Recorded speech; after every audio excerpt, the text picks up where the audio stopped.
Twitter, c'est un cas intéressant. Là, je me penche, mais c'est un cas intéressant parce qu'il y a plusieurs utilisations quand on est un jeune et qu'on est en recherche d'emploi ou qu'on est intéressé par un secteur d'activité. La première utilisation, c'est que c'est un outil de veille.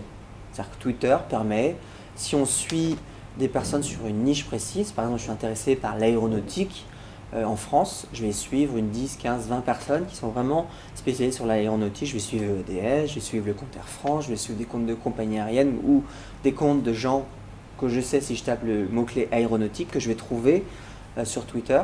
Donc c'est d'abord un outil de veille qui permet de voir ce qui se passe à tout moment sur des conférences, des outils, des informations, etc.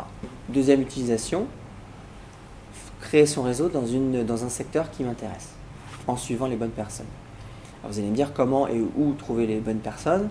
Trouver les bonnes personnes, c'est tout simplement taper les mots-clés dans l'outil de recherche et à partir de ces mots-clés-là, identifier les gens qui se seront justement dans leur biographie, dans la petite bio sur Twitter, qui auront mis, moi, je suis spécialiste de l'aéronautique, je suis dans l'aéronautique, etc. Donc d'avoir, grâce à cette recherche-là, identifié et suivi ces personnes-là clés dans ce secteur qui nous intéresse.